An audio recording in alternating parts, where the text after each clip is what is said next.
Mariétou qui va nous parler de santé bien-être, la drépanocytose. Il y a Magnéto? Wow, tay mom nañuy waxtaane. Alors, Coco, Magnéto.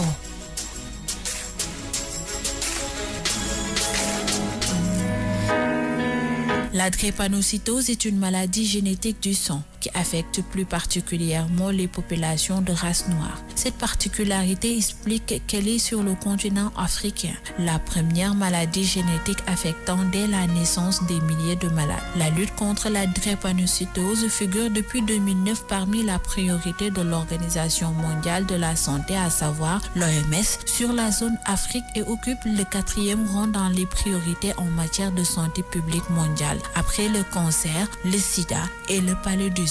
Du grec drépo, les fossiles également appelés hémoglobinose S, cyslémie ou anémie à cellules falcociformes. La drépanocytose est une maladie héréditaire qui se caractérise par l'altération de l'hémoglobine, la protéine assurant le transport de l'oxygène dans le sang. La drépanocytose n'est pas une maladie très rare, elle est particulièrement fréquente dans les populations d'origine Afrique subsaharienne, des Antilles, des Indiens, du Moyen-Orient et du bassin méditerranéen. On estime que 50 millions d'individus en sont atteints dans le monde. Wow, 50 millions d'individus ci monde bi am nañ li nga xam ne que mooy drépanocytose. Tey pourquoi ñu jël drépanocytose? Parce que dafa nekk journée mondiale ñi nga xam ne que dañu am drépanocytose yëpp tey lañ leen di feetal seen bés pour faj leen, mais aussi pour expliquer leen lan mooy cause yeeg symptômes ak lépp loo xam ne que waaw ci maladie drépanocytose la bokk. Alors, moi, la drépano, c'est une maladie quand même qui m'a toujours intriguée parce que j'ai jamais compris les AS et tout ça, c'est dans la drépano. Wow, les petits drépanocytoses la bokk. SS, waaw. Voilà. Ku ci nekk dafa am ay anomalie ba pare dafa am noo xam ne que noonu la feebar bi di développer sa yaram. En général, ñi nga xam ne que Nafisa dañu am SS ñooñu la ñuy wax ne que moo gën a metti te duñu faral di gudd fan. Mais am na ay exceptions. Il faudrait juste que nga suivre ce traitement ba pare nga am benn hygiène de vie. Mais ñi am AS, heureusement ñoom tamit bu ñu suivre seen traitement yi rek ils auront pas de problème dinañ nekk ay nit yoo xam ne que comme des personnes mën nañ leen woowee normaux. Ok, mais suivre un traitement, c'est quels sont les symptômes, ou je sais pas comment on va dire. Voilà, comme que c'est une maladie boo xam ne que c'est génétique. soo ko judduwaalee rek automatiquement dinañ ko sentir parce que da ngay am à chaque fois ay douleur maanaam ay yax yu metti voilà ay anémie da lay faral di dal bu baax a baax. Suite à cela bu fekkee ne sa parents yi am nañ li nga xam ne que mooy drépanocytose rek ñoom dañuy préparer pour seen doom tamit am drépanocytose. Moo tax à chaque fois il est conseillé que balaa ngay sëy ak nit ngeen di def bilan parce que bu fekkee ne 2 personnes yoo xam ne que dañu marié wu ku ci nekk am drépano seen doom yi am nañ chance bu ñu juddoo am drépano bi nga xam ne que mooy SS. te bu boobaa ñi nga xam ne que dañu am drépano SS c'est beaucoup plus sévère ba pare seen génn àdduna day gën a gaaw a teel. Léegi moo tax dañuy seetlu ne que à part yax buy metti bi à part li nga xam ne que mooy anémie bi drépano mën na dem ba jàpp sa ay organe ba ci pancréas wala foie yi xëtër yi indi la yeneen complications yi ci sa organe. Donc en gros, drépano, c'est une maladie quand même, elle est à la limite, elle est sournoise, hein, parce que elle est développée au biram, organique. Mais aujourd'hui, par exemple, les AS, SS, est-ce que ça a une signification? AS, est-ce que ça veut dire Aïcha Sall? SS, est-ce que ça veut dire Sophie Sall? Ou je sais pas, est-ce qu'il y a une signification particulière? Wow, bu ci nek amna signification par rapport ak attention.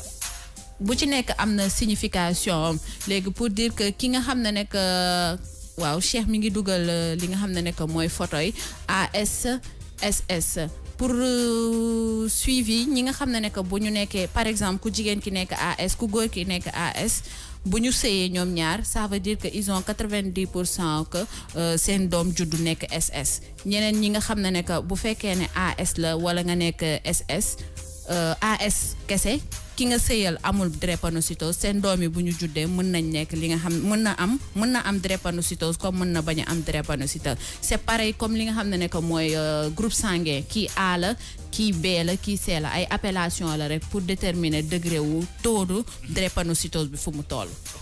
D'accord, donc en gros, la drépano est une maladie quand même qui fait très très mal. Les internautes sont en train de réagir. Dedoïdja, la drépanocytose est une maladie très douloureuse. Ma sœur là, mais quand ça l'attaque, elle se tord de douleur et pourtant elle a AS. Alors qu'une voilà, elle a AS. Donc c'est vraiment une maladie qui est très très douloureuse. Apparemment, c'est ce que les internautes ont tous dit. Parce que am na ñoo xamné ne que ñu ci bëri dana leen di tere ñu jàng. Am na ñoo xamné ne que da leen di tere ñuy def yenn activités comme EPS, éducation physique. Am na ñoo xamné ne que da leen di tere ñuy dem liggéey, mais lépp comme ni ma ko waxé rek AS comme SS, il faut de ngay def ben suivi tous les 3 mois wala tous les 4 mois nga dem ci sa médecin ñu defal la ay traitement ngay naan sa ay garab. Mais pourquoi il n'a pas hérité ça de ses parents? Comment ça se manifeste? Est-ce que peut-être tu as des fièvres, des vomissements, Comme je l'ai expliqué, rek xalé bi bu juddo automatiquement rek dinañ xamné ne que nak ki amna drépano wala amul drépano parce que sa parent ci bopam c'est directement lié voilà directement c'est génétique. Donc ça veut dire que tu peux pas venir c'est impossible. Non c'est impossible. J'ai une question piège. Donc qui est le premier à avoir eu la drépano? Koko tontu ko ci lol. Entre nen ak ginaar kan mo jitu? Nen ak ginaar. Parce qu'il y a forcément eu quelqu'un qui a eu la drépano en premier et qui n'a pas eu ses parents qui ont eu la drépano. Donc lui, qui a eu la drépano, comment il a eu la drépano? Ginar mo am après jox ko nen, c'est évident non? Wala koko. Mais ginar il vient d'où? Parce que le ginar il vient du nen. Attache là. C'est vice versa, inversement. Voilà. C'est inversement. Il faut l'attacher. Waaw, fi nak ci Sénégal tay ñu ngi koy fété fi nga xamné ne que moy Thiès à travers ay panel ba paré expliquer lan nga xamné ne que moy drépanocytose parce que c'est une maladie bo xamné ne que après cancer, après sida, après paludisme mom mo ci top. Donc fièvre la bo xamné ne que day toucher ñu bari ba paré plus fréquent fi nga xamné ne que moy Afrique. Merci, Bins. Plus de questions, madame, ça va? Non, plus de questions, à part Ndei Katissal qui dit c'est une maladie que je connais bien.